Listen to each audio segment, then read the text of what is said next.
Hola, hola, ¿qué tal? ¿Cómo están? Bienvenidos a un nuevo Rockstars aquí en TT Plus, viernes 21 de noviembre de 2025. Son las 12:03 y estamos cerrando esta semana de conversaciones alrededor de la ciencia, la tecnología, el conocimiento y la innovación. Estamos cerrando también la penúltima semana de noviembre. Estamos ya a 21, el próximo viernes será 28, se acaba noviembre y se nos viene el último mes del año que, por cierto, pasó volando. Hoy vamos a tener una conversación muy interesante con nuestra invitada que ya está conectada en la transmisión por streaming. Se trata de la doctora Karine Gerard. Estudió biología evolutiva en la Universidad del Mediterráneo en Francia y es doctora en oceanología biológica de la misma universidad. Actualmente es investigadora asociada de la Universidad de Magallanes, del Instituto Milenio Base de Biodiversidad de Ecosistemas Antárticos y Subantárticos y del Centro de Investigación Cabo de Hornos. Karin, ¿qué tal? ¿Cómo estás? Bienvenida a Rockstars. Estoy súper bien, muchas gracias, Gabriel, por la invitación. Muchas gracias a ti, Karin, por tomarte un tiempo en la agenda para conversar con nosotros. Vamos a hablar de ciencia antártica en profundidad, pero antes de entrar en ese tema, Karin, nos gustaría entender un poco cómo llegaste a interesarte por la investigación en esta área en particular, por el océano en general. Y esa conversación necesariamente parte en Francia. Tú eres francesa, estudiaste en la Universidad del Mediterráneo en Francia. Cuéntanos un poco cómo llegaste a interesarte por esta área en particular de la ciencia. Bueno, de una curiosidad natural que me llegó, que me transmitió mi mamá, por la biología, por todo lo que vive. Entonces, de a poco, queriendo ir a explorar otros países, obviamente Latinoamérica, o sea, Sudamérica me atrajo un montón. Empecé a hacer un primer viaje en el cual Chile fue una revelación súper fuerte con todo el ambiente que tiene, la altura, los glaciares, el desierto. Fue como, yo había estudiado alemán, así que el español no conocía nada y salí después de un mes hablando con chilenos. ¿Saben qué es complejo? Sí, muy Me quedé, complejo. pero muy marcada. Hice otros viajes y al final, bueno, quedé con esa idea de ir a trabajar a Chile. Y entonces, después del doctorado, bueno, el doctorado sí trabajé con, primero me fui a Kerguelen y ahí hice como la primera estadía en el Océano Austral, en esa isla, súper isla, muy bonita, que me quedé un año y medio y fue como mi casa por un año y medio. Hice mi doctorado sobre esos datos, entonces ahí estudiando la evolución de invertebrados del Océano Austral. Sí. Entonces, después del doctorado, me conecté con Élie Poulain, que es el director del BASE, Mm, que trabajaba, y era francés, sí. también había trabajado en Kerguelen con el mismo director del doctorado, entonces fue como un traslado súper natural, además estaba en Chile, entonces fue como maravilloso. Me fui por allá, hice varios postdocs con él, y ahí empecé a trabajar en Antártica al tiro. Eh, mm, Algunas expediciones antárticas en buceo, él también bucea, entonces correspondimos como en varios puntos. Mm. Mm. Y además Eh, del interés natural por la ciencia que te llevó, ¿cierto?, a estudiar una carrera científica, a venir a Chile a trabajar en esa carrera científica, entiendo que tú también eres buzo desde muy joven, buzo autónoma desde los 12 años. mm. Ese interés por bucear, por el océano, por una actividad que tal vez todavía no es tan popular, ¿cómo nace? Bueno, yo crecí en el Mediterráneo, entonces allá el agua es caliente, se puede bañar no todo el año, pero bueno, en verano tenemos 26 grados. Y es muy claro y es muy diverso y muy bonito. Y yo siempre estaba en el puerto al lado de los barcos de pesca para ver lo que salían todas esas formas muy raras que salían de las redes. Y cuando pude, de repente en el pueblo chico donde iba, se hizo un puerto y llegó un club de buceo, así como, wow, ahí empecé a bucear. Y fue igual, primera revelación, poder estar en ese ambiente más tranquilo, se olvida todo de lo que hay arriba, es una paz inmensa y un ambiente fascinante. Y ahí estaban todas mis cositas que estaba viendo en los libros desde niña y los tenía frente a mí. Entonces, ¿por qué las mismas formas? ¿Por qué esos dos se parecen? Después me metí a los nombres Mm, latinos para explicar y empezar a buscar un orden. sí. Entonces, eso estoy haciendo. Me metí a buscar desde niña como en ordenar lo que veía. Entonces, eso es sistemática, escuchar, buscar, entender la evolución. Entonces, o como una idea de ordenar toda la diversidad que veo, como una forma de pensar.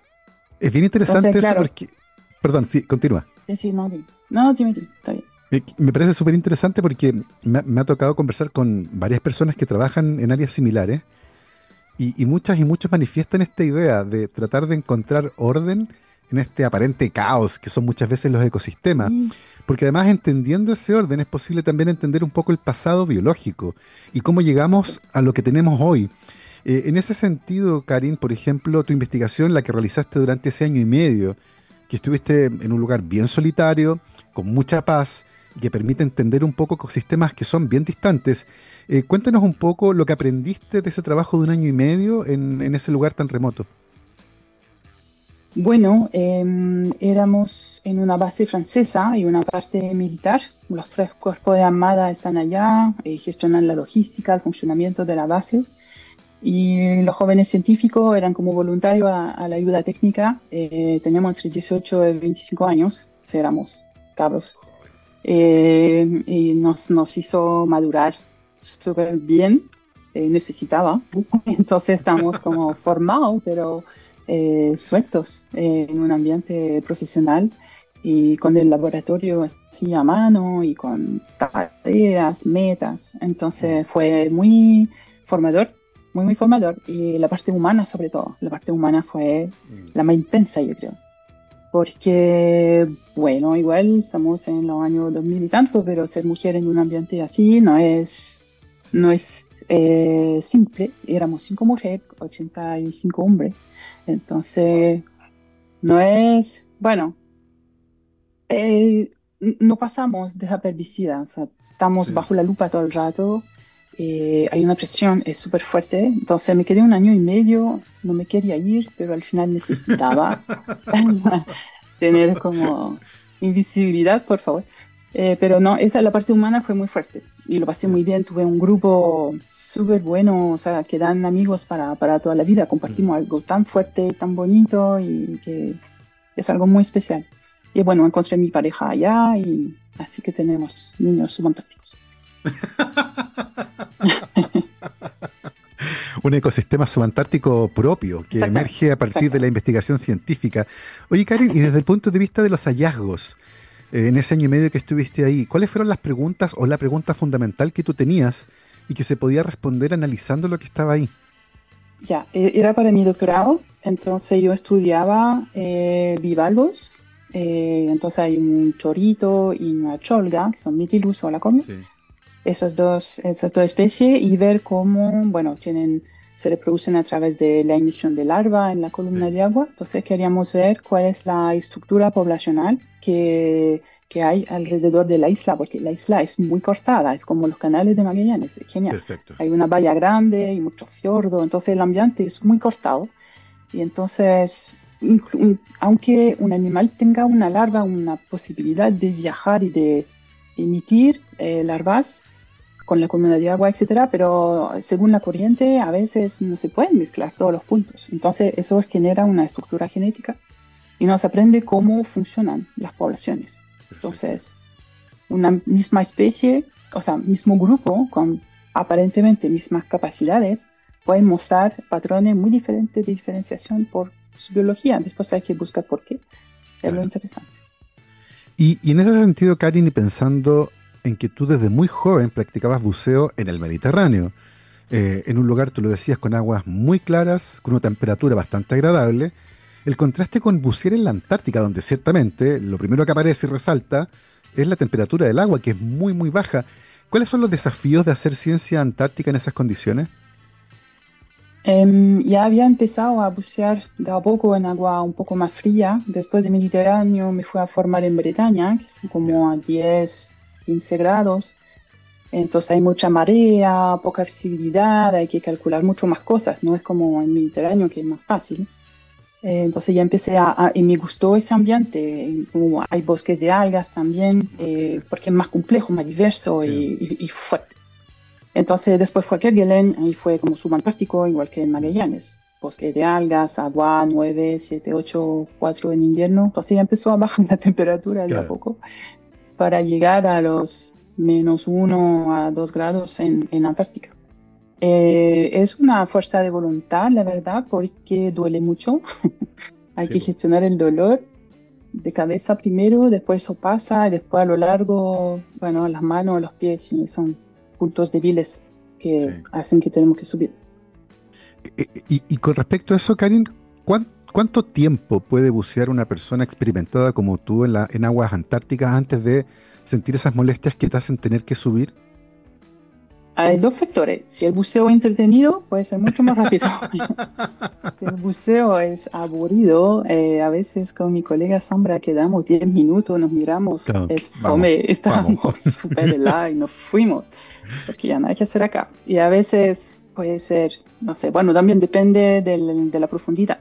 Más Claro, profundo consumimos más aire, entonces eso acorta el buceo. claro, Pero sí. en profundidad igual no vamos tan profundo porque no tenemos cámara hiperbárica, si Acá, no hay seguridad. Entonces hay claro. que tratar de no tener accidente de compresión.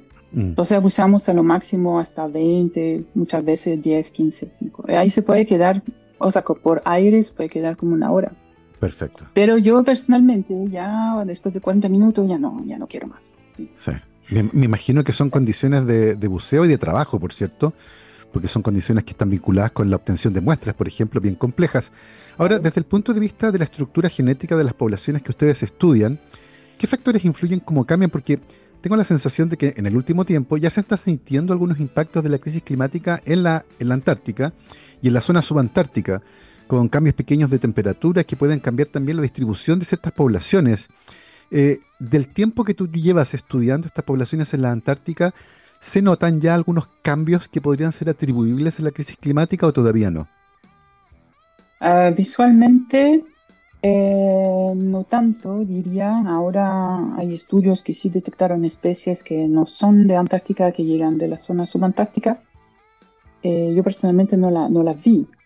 Ya. Los cambios, los primeros cambios visuales son afuera, en la parte terrestre, porque antes había Ah, hielo, ya, ya. nieve muchas veces y ahora es todo un café roca. Mm, Y debajo, a veces en algunos lugares puede ser un poco más pobre, pero el cambio de temperatura es muy gradual, todavía perfecto. no vemos diferencias. Mm, Aparte de contaminación, claro. pero eso son como otra cosa. Pero Bien, Karin, visualmente todavía no se ve. es interesante saber que se está monitoreando, ¿cierto? Esa zona del mundo que es bien sensible, por cierto, a los cambios. Ahora, en tu trayectoria, tú nos contabas que habías viajado a Chile y te había gustado mucho la geografía del país, lo diverso que era, la posibilidad de tener muchas preguntas distintas, ¿cierto? Y finalmente decías quedarte en Chile.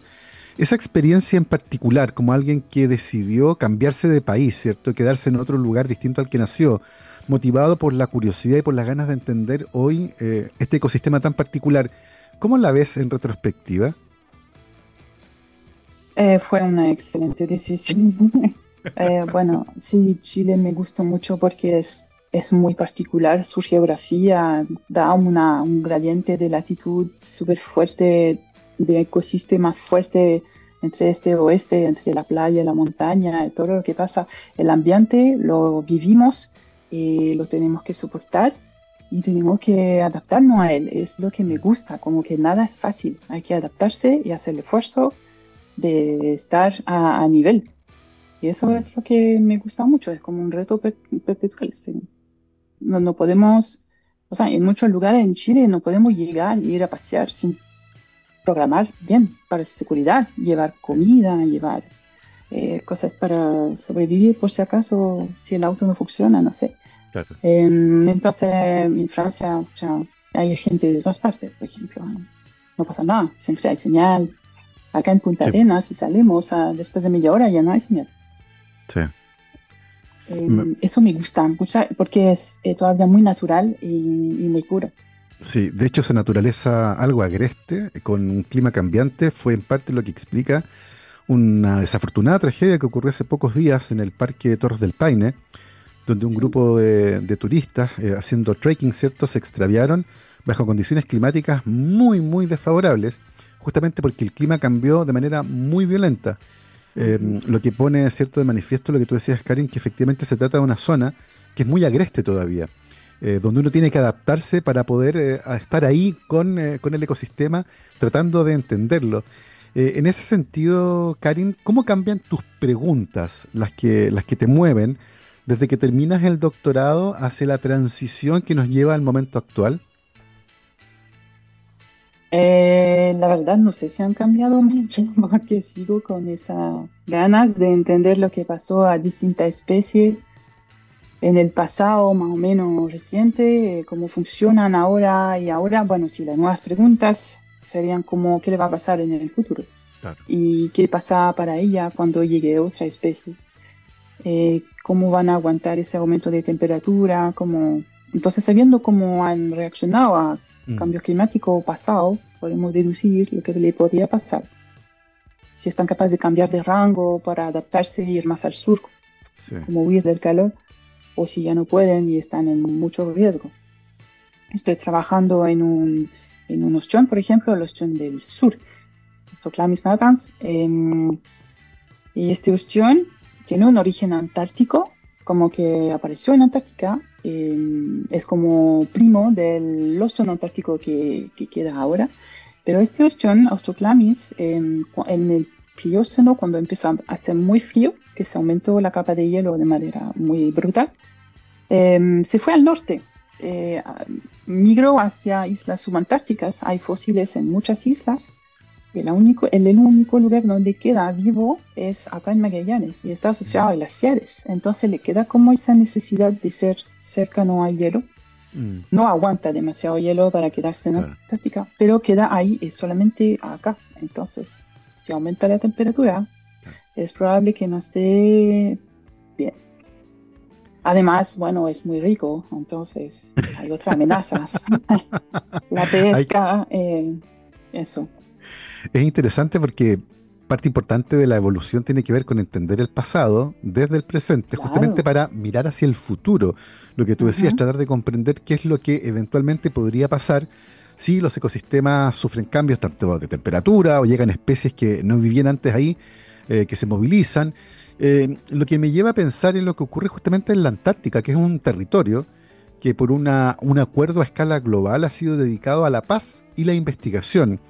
Evidentemente hay un poco de turismo, todavía poco, que tiene cierto impacto, por supuesto, en este ecosistema. Pero ¿cómo ves el futuro, Karin, de la Antártica como un sitio dedicado exclusivamente a la paz y la investigación? Tengo la sensación de que hoy hay un puñado de países trabajando fuertemente ahí y hay un interés potente por conservarlo de esa manera. ¿Cómo ves el estado actual de las distintas investigaciones que se hacen en el entorno en el que tú te encuentras? Yo creo que es una guerra permanente. O sea, ya está establecido por el, el Tratado Antártico, que es paz y ciencia, pero es algo que es frágil y que hay que cuidar, porque aunque un puño de naciones estén de acuerdo, hay otras que no lo son. Y cuando hay recursos que pueden interesar a muchos, que la pueden vender, explotar, hay amenazas. Entonces, ahora es paz y ciencia, ojalá lo sigue, pero es un equilibrio muy inestable y puede cambiar muy Mm. rápido. De hecho, Y todavía no todos respetan este tratado antártico.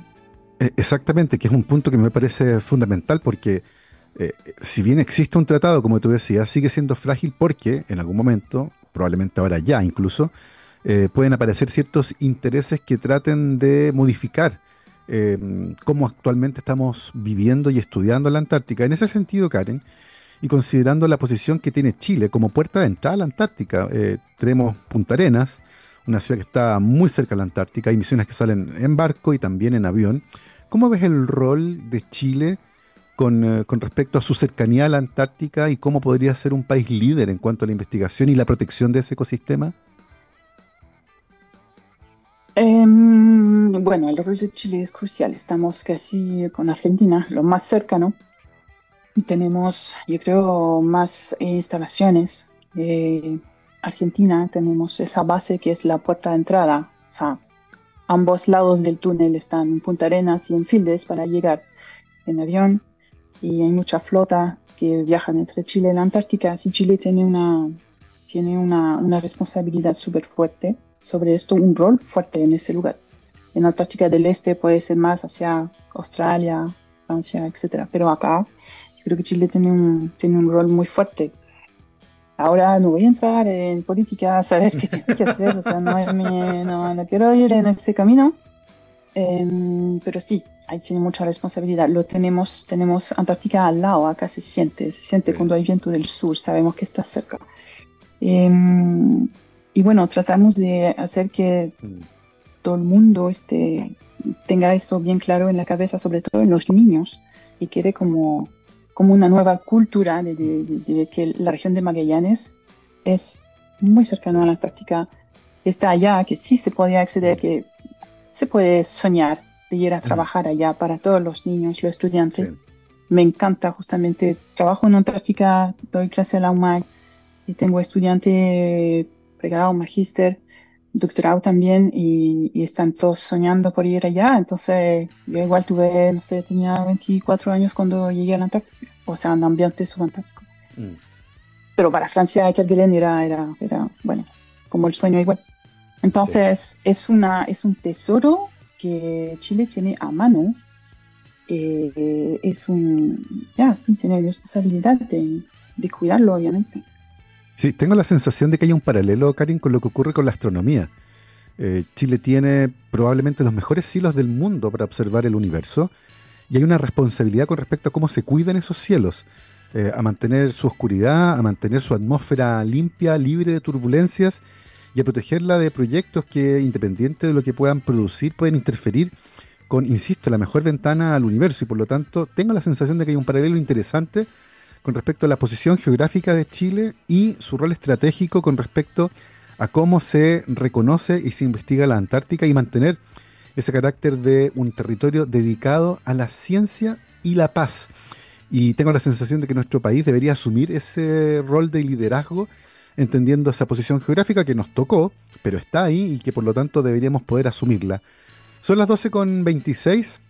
Vamos a aprovechar de hacer una pausa musical, pero a la vuelta vamos a seguir conversando con nuestra invitada, la doctora Karine Gerard, que estudió biología evolutiva en la Universidad del Mediterráneo en Francia, es doctora en oceanología biológica de esa misma universidad y actualmente es investigadora asociada de la Universidad de Magallanes, del Instituto Milenio Base y del Centro de Investigación Cabo de Hornos. A la vuelta de esta pausa vamos a conversar sobre varias cosas. Me interesa sobre todo el rol que nuestra invitada tiene hoy en las actividades de promoción y divulgación de la investigación antártica, sobre todo con público escolar y, por supuesto, las actividades y preguntas de investigación actuales, las metodologías y lo que hemos aprendido en el último tiempo con respecto a los ambientes antárticos y subantárticos. Mi querido Gabriel, vamos a la música.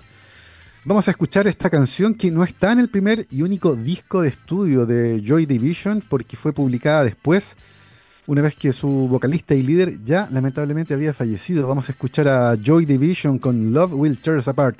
Vamos y volvemos. 12:31, estamos de vuelta aquí en Rockstars de TX Plus, programa de día viernes 21 de noviembre de 2025. Presente con sedes en Santiago, Concepción, Valdivia y Puerto Montt, la USS forma profesionales comprometidos con el desarrollo y la investigación del país. Universidad San Sebastián, nuestro compromiso es tu progreso. Y seguimos nuestra conversación con nuestra invitada de hoy, la doctora Karine Gerard, que estudió biología evolutiva en Francia, también es doctora en oceanología biológica y actualmente investigadora de la Universidad de Magallanes, del Instituto Milenio de Biodiversidad de Ecosistemas Antárticos y Subantárticos y del Centro de Investigación Cabo de Hornos. Karin, hoy por hoy, cuéntanos un poco, me decías que las preguntas no habían cambiado tanto, que seguían teniendo que ver con composición de ciertas especies, ¿cierto? Distribución de ellas y cómo iban cambiando en el tiempo. Desde el punto de vista metodológico, eso implica mucha genética, aparte de taxonomía, de visualización en el fondo. ¿Cómo se hace metodológicamente el trabajo como el que tú estás haciendo actualmente?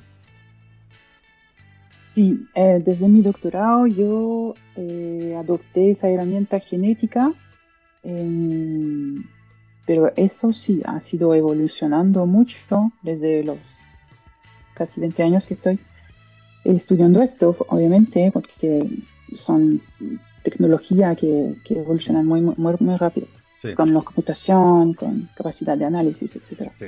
Entonces, esa parte sí ha evolucionado mucho. Antes trabajábamos con muy pocos genes, marcador, había que verlo en un gel, ver las alelos, etc. Después todo eso se hizo a más a grande escala y a trabajar con secuencias y secuencias, bueno, más y más grandes, Claro, con más y más informaciones. Ahora hay colegas que trabajan con genoma completo, claro. con varios individuos en distintos lugares. Entonces, ahí se puede sacar mucha información, se amplían muchas las preguntas. Podemos contestar preguntas sobre la adecuación con el ambiente, ver Mm, la influencia de la selección natural, cómo que eso cambia entre distintos lugares. Entonces, cambia el ambiente, va a cambiar cómo el animal está, sí o no, adaptado. Y con el cambio climático todo está cambiando. Entonces, todo eso, o sea, esta tecnología de mm, genética y la evolución que tuvo, si nos abre un campo de pregunta y de resolución, mm, de sí. respuesta mucho mayor. Y ahora es súper útil en el contexto de cambio climático porque Sí. todo está cambiando.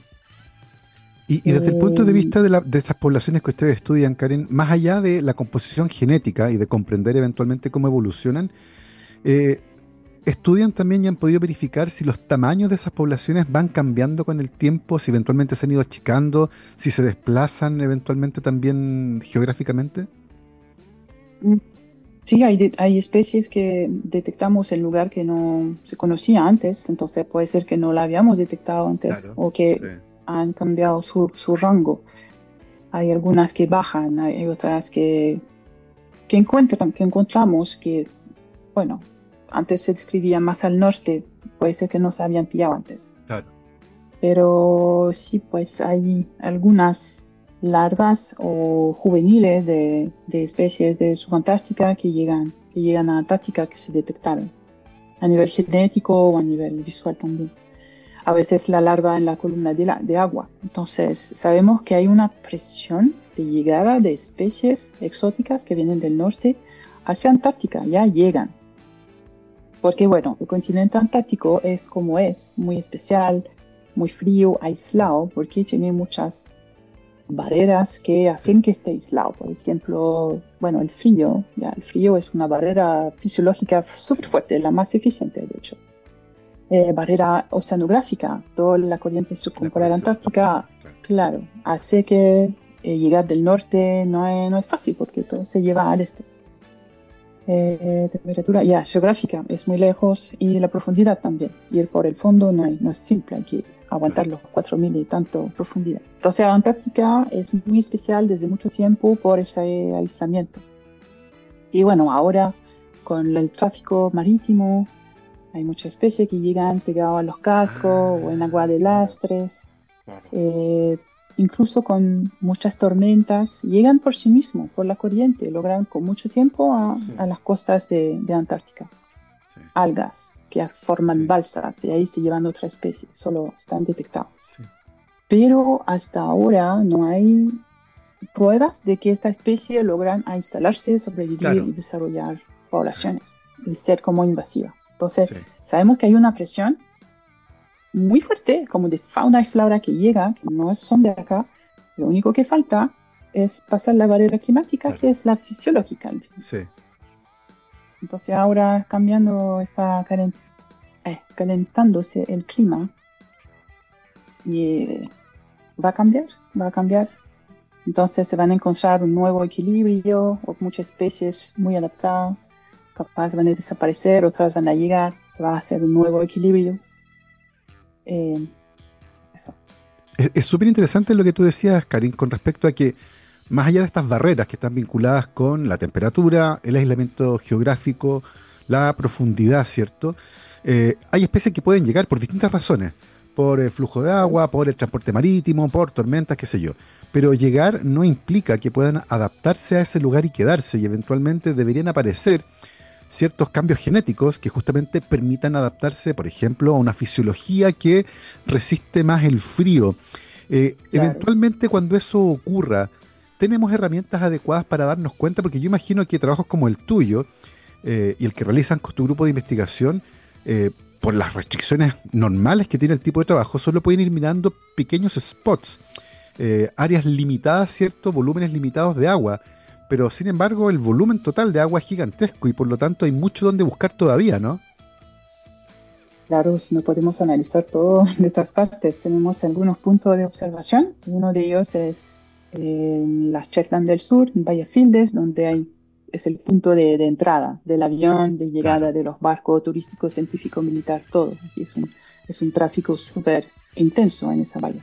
Ahí tenemos un punto de observación, de monitoreo. Estamos monitoreando la diversidad. Bueno, hablo del ambiente marino, pero hay otra parte que monitorean la parte terrestre. Sí. Pero por mi parte, ya tenemos un punto de observación, ya llevamos 4 años y colectamos distintos datos de biodiversidad con varias herramientas diferentes. Mm. Y una de ellas es, bueno, analizar directamente lo que hay en el agua con ADN ambiental. Entonces Claro. tomamos 10, 15 litros de agua, lo filtramos y en el filtro Metajerónica. analizamos todo exactamente. Y le hacemos metabarcoding para tratar de identificar todo el ADN que está Bacán. en ese filtro. También instalamos estructuras de PVC, que son como una Mm. pila de 9 placas de PVC, las dejamos fija 1 año, 2 años, 3 años, Maravilloso. y después vemos, bueno, la fauna grande que hay, lo colectamos, lo identificamos, y el resto, que es como una masa de muchas cosas, se recupera todo y se analiza todo junto, hacemos una sopa y Claro. hacemos secuenciación ya de todo lo que hay. Entonces, hay muchas cosas que no vemos, es una Sí, fauna claro. crítica. Y tengo un estudiante de doctorado que analiza eso, Morgane Durand, que va a venir de nuevo en febrero. Ella trabaja en la estación de Concarneau, en Francia, con Ya, Cyril Galu, que es mi colega. ya. Entonces, estamos justamente analizando esa evolución de dinámica de reclutamiento a lo largo de 10 años con el Wow. BASE, el Instituto Ñeño BASE. Ahí vamos a tener una Mm. idea de cómo evoluciona ese reclutamiento Sí. asociado. Hay ¿cómo se llama? Un cosito que mide la temperatura, un logger de temperatura, para asociar ese cambio a posibles Sí. variaciones de temperatura sobre 10 años. Parece sumamente interesante poder tener datos de largo aliento, de 10 años, y además Exactamente. también poder determinar la variación estacional. Hoy por hoy, con los datos que tienen, han podido determinar algunas tendencias con respecto a poblaciones que suben o bajan, o que tengan cambios estacionales durante el año en el lugar donde están monitoreando. Estacional es difícil porque vamos un mes al año. Tenemos un punto de Ah, vista de ya, verano, el mes de febrero, siempre el mismo. Pero tengo una colega, Leila Cárdenas, trabaja en la Universidad Austral de Chile, sí, es decana.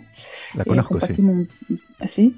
Sí. Ella instaló, yo creo que tiene varios puntos en su muestreo reciente, tiene comparación entre temporadas y sobre Ya, varios años.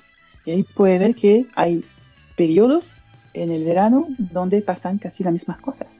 claro. Entonces tiene como una correspondencia de especies. Bueno, no voy a soltar todos los datos, todavía no está publicado. Claro.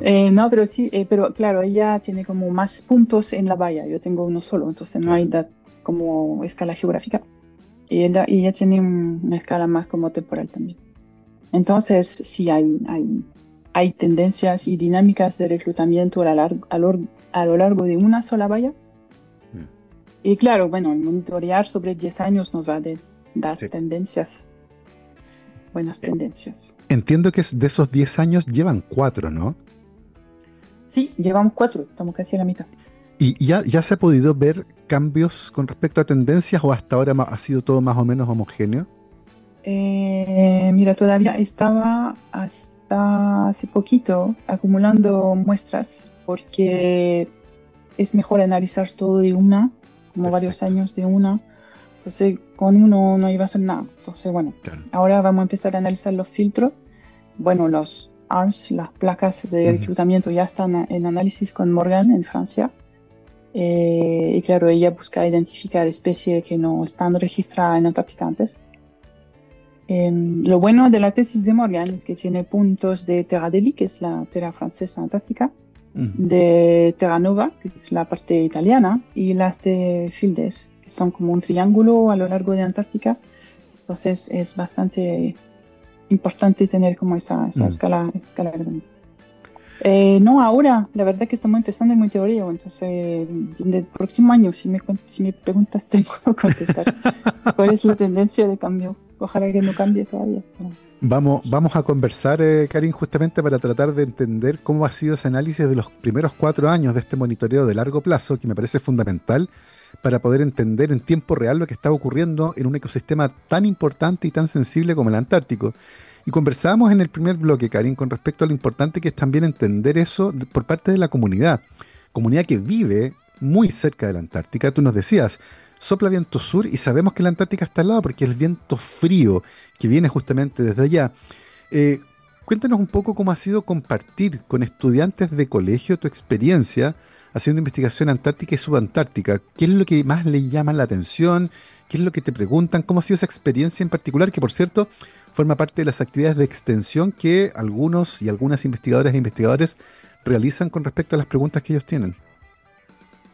Yo creo que bueno, primero lo que le llama la atención, que llevo fotos y videos de buceo, entonces, wow, ver todo esto y que hay muchos colores, que es muy bonito, hay animales con muchas formas y muchos colores que son súper bonitos. Entonces tienen los ojos bien grandes y qué es esto, qué es esto, y obviamente los pingüinos, que la foca, los albatros, todo eso. Bueno, muchos pingüinos y ballenas y, bueno, Mm. siempre tienen como un lugar en el corazón de los niños. Pero sí, lo que le llama la atención, el buceo, y yo también le hablo del análisis genético, de datos de ADN, le muestro cómo analizar lo que vemos, los patrones de diversidad genética, los explico y digo, ya, y entienden súper bien. Después sí, hablamos de fauna, hablamos de riesgo. Me preguntan mucho sobre buceo, si tengo frío, cómo estoy vestida, entonces le muestro el traje seco y el traje enorme que hay debajo y toda la capa de ¿cómo se llama? De primera capa térmica que tenemos. Sí, salimos como muy cargados de ropa, con mucho plomo para ir al agua. Entonces hablo de todo esto y después le digo que a veces tenemos visitas de foca, a veces de foca leopardo y que también puede ser un poco peligroso o Sí, po. aterrador. Sí, pues hay videos bastante fuertes. Eso me ha pasado una vez, tener una foca leopardo que nos visita mientras estamos trabajando, es bastante fuerte, es muy fuerte, porque son muy curiosos y llegan Claro, muy súper cerca. cerca, como que, por favor, distancia personal, aléjate de mí. Entonces, claro, ven todo esto y les digo que doy clase a la UMAG y que hay una carrera de biología marina, que la Antártica está allá y que vengan, estudian y vengan. Entonces, como que prende una luz de sueño ahí.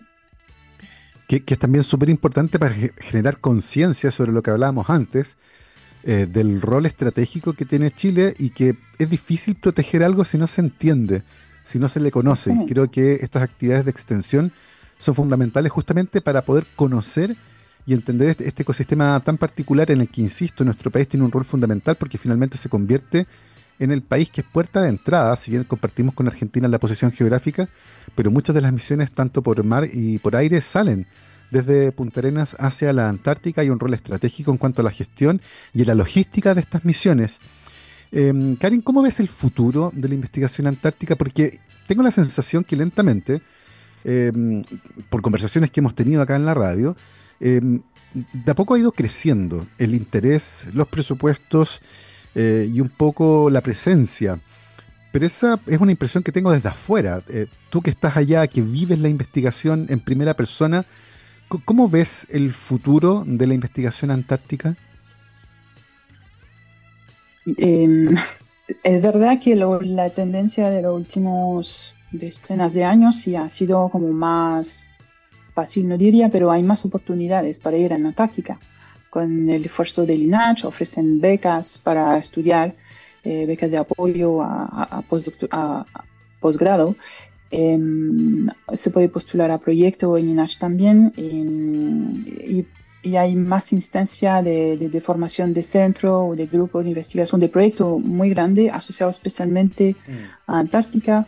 El base viene de otro proyecto que era un anillo antártico, entonces como un llamado a Claro. proyecto especial para Antártica y eso depende de muy arriba de si abren algo especial para esto o no al final. Entonces eso ya llevamos, ¿no? Hicimos un grupo de investigador por 3 años Y de ahí nació el proyecto del base, que fue aún más grande y Sí, agregamos más temáticas, más disciplina, más gente y sobre todo dimensiones que no teníamos antes, que era la parte de conservación, que lo lleva César Cárdenas, trabaja en INACH y está metido en instancia internacional súper importante de conservación. Y una parte de gobernanza, como que usan ellos todo lo que producimos como ciencia para tener argumentos y decir, ya, esto está pasando, tenemos que hacer eso. Entonces, tener como una capacidad de acción mucho más eficiente que publicar en revistas científicas, que alguien más tiene que ir a buscar y sintetizar. Entonces, sí, yo creo que hay más instancias para ir a trabajar en Antártica. Eso depende netamente de las ganas del gobierno, obviamente. Ojalá no cambie todo el próximo año. Ya no voy a entrar en política. Pero ojalá el bien. interés sigue por los años que vienen, porque es Mm, muy necesario conservar. Y sí, bueno, la parte educativa también depende de las ganas, o sea, de la formación de los profes también. Por más que quieran integrar formación antártica en su aula, necesitan que ellos estén formados y sí. no es fácil. Acá diría que hay muchos grupos, como el grupo AYC em, ay, ¿cómo se traduce? Bueno, la Asociación de Jóvenes Antárticos, está el INACH, en la UMAC tenemos un grupo antártico, entonces, bueno, es un lugar donde escuchamos hablar de Antártica Sí. casi diariamente, entonces es más Mm. factible, pero en otro lugar del país yo creo que sí es necesario desarrollarlo, porque claramente los niños llevan el cambio en sí, cosas que son normal, van a seguir siendo normal y Ah, se van a integrar más en la sociedad. absolutamente. Tengo la sensación de que con respecto a esa idea que tú mencionabas, Karin, es importante que iniciativas de esta naturaleza, como la investigación antártica en general, sea una política de Estado y que no dependa tanto del gobierno de turno, porque efectivamente la Antártica sigue ahí, independiente de quién sea presidente o presidente de Chile, vamos a seguir ahí. Y por lo tanto uno debería esperar que exista una política de Estado de largo plazo, con una visión a, no sé, 100 años, de cómo debería ser la presencia chilena en la Antártica y afianzarlo como un territorio dedicado a la paz y la investigación científica, porque además nos permite monitorear cambios que en otras regiones del mundo son más difíciles de detectar, podrían ser muy sutiles, en cambio en la Antártica, como mencionaba Karen, ¿cierto? Cambios eventualmente en las condiciones ambientales, cambios en la temperatura, se podría manifestar también como movimientos de algunas especies que pueden ser detectadas gracias a investigaciones como las que nuestra invitada realiza. Karin, pensando en el futuro, eh, nos decías que el tipo de pregunta no ha cambiado mucho. Las metodologías ciertamente cambian. Pasamos de secuenciar ADN en esos geles de acrilamida gigantescos a andar con un MiSeq, cierto, pequeñito, del tamaño de una cajetilla de cigarrillos, a secuenciar genomas completos, a entender metagenómica de baldes de agua, básicamente. Más allá de los avances en genómica, análisis de datos, inteligencia artificial, seguimos dependiendo de investigadores que se meten en el agua, que van a buscar muestras, que miran, ¿cierto? Que monitorean. ¿Cómo ves en ese sentido ahora de las preguntas y de las metodologías? ¿Cómo debería seguir tu investigación en los próximos 10 años? Esa es una buena pregunta, buena pregunta. Ahora estamos proyectándonos para los 5 próximos, para la segunda parte del Instituto Del Milenio. milenio. Y bueno, mi parte es hacer un monitoreo. Hay que seguir, por lo menos lo que ya empezamos, hay que seguir Sí. haciéndolo. Bueno, no es lo único que hago. También estoy estudiando, bueno, especies de manera individual en su distribución completa, como te contaba, versus Mm. pasado, presente, etcétera. Más allá de 10 años, no sé, no me proyecte tan lejos, la verdad. No sé qué decir. Pero ya los 6 próximos sí tenemos programado. ¿Vale? Seguir este monitoreo y empezar a ver cambios, analizar cambios. Sí. Tengo la sensación de que lo que contabas con respecto al monitoreo, este proyecto de largo plazo que permite tener datos espaciados en el tiempo, pero que al final del día funciona como una suerte de película que uno puede ir pasándolos con el paso del tiempo, van a ser fundamentales para entender estos procesos complejos de gran escala, ¿cierto? Pero sobre todo entendiéndolos en el tiempo, cómo lentamente ha ido cambiando, ¿cierto?, el panorama.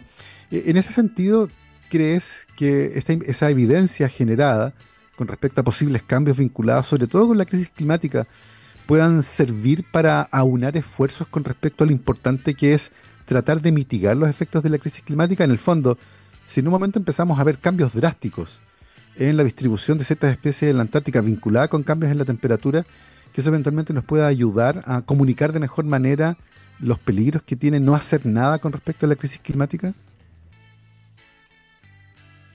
Hay dos cosas. Sí, estoy de acuerdo contigo. Tener toda esa evidencia para llamar la atención a nivel internacional. Ahora estoy perdiendo un poco la fe en el humano, porque Uh, lo siento, pero es un poco la verdad. Cuando mm, mostramos todo lo que ha cambiado, yo llevo 15 años en Antártica, ya no hay casi hielo, ni nieve, está lloviendo. Ya este cambio es fuerte, sí. pero lo cuento y la verdad lo cuento y listo, y la gente no le llama más la atención. Si no Mm, hay una decisión de más arriba de hacer cambios más a grande escala, más en el hemisferio norte, diría, porque ellos tienen más impacto, no va a cambiar nada. Yo creo que, yo siento que no hay ganas de cambiar nada. Entonces, de lo que pasa en Antártica, ¿crees que te interesa? O sea, ojalá que sí, pero la verdad que estoy perdiendo un poco la fe. Muy sí. negativo. Pero bueno, había una cosa que olvidé de decir. Estamos observando, o sea, monitoreando para buscar cambios a lo largo del tiempo, pero para ver cambios, primero hay que conocer lo que Ahí. existe Sí. todavía. Entonces, una parte fundamental del trabajo es establecer líneas de base de diversidad. Mm, Entonces, estamos aportando mucho conocimiento a especies que están acá ahora, hacer inventarios, colecciones, reservorio de muestras para estudios futuros también. Pero eso es lo mm, que me gusta mucho porque, bueno, hacemos arrastre, sé que es feo, pero es un arrastre chico y lo tiramos muy poco tiempo. Entonces tenemos como muestras muy puntual en la Bahía Fieldes de todo lo que hay en el fondo a gran profundidad y hay muchas especies que no han sido recolectadas acá desde Chile. Son especies que están ya conocidas en otra parte, pero mm. conocer lo que nosotros tenemos sí, es súper importante. Y ahora estamos yendo más y más profundo con los años, con más experiencia, porque empecé hace 3 años. Claro. No había hecho arrastre antes. Entonces, ya con más experiencia vamos a poder ir un poco más profundo y ver cosas nuevas. Ahora, en 7 lances, en todas las Bahía Fieldes, que es Claro. grande, pero bueno, no tanto, ni uno fue igual al otro. La Mira, heterogeneidad es mira, qué, súper alta. Cada lance te da una composición de especie qué, diferente. qué Es interesante. loco, es Sí. loco. Pero creo que es Eso me encanta. fundamental. Sí, estoy de acuerdo contigo, Karen, porque además es fundamental entenderlo. No se puede cuidar lo que no se entiende, lo que no conocemos. Y en ese sentido, no solo el trabajo científico, sino que además el trabajo de contarle a los estudiantes de colegio cómo se hace ese trabajo, dónde está y por qué es relevante, es parte importante de este cambio cultural que tú mencionabas, porque efectivamente hay muchas personas que, independiente de la evidencia que uno le muestre, va a insistir en no hacer nada. Romper esa inercia con respecto a lo que necesitamos hacer como especie para preservar las condiciones de habitabilidad del planeta son fundamentales. Y en ese sentido, educar a las nuevas generaciones, a mí personalmente, me parece que es fundamental. Son las 12:56, estamos llegando al final de esta conversación y por supuesto al terminar queremos agradecerle a nuestra invitada, la doctora Karine Yedat, bióloga evolutiva de la Universidad del Mediterráneo en Francia, doctora en oceanología biológica de la misma universidad, actualmente investigadora asociada de la Universidad de Magallanes, del Instituto Milenio de Biodiversidad de Ecosistemas Antárticos y Subantárticos y del Centro de Investigación Cabo de Hornos. Karin, muchas gracias por habernos acompañado hoy. Que tengas un gran fin de Muchas semana. gracias a usted. Me gustó mucho. Lo pasé muy bien.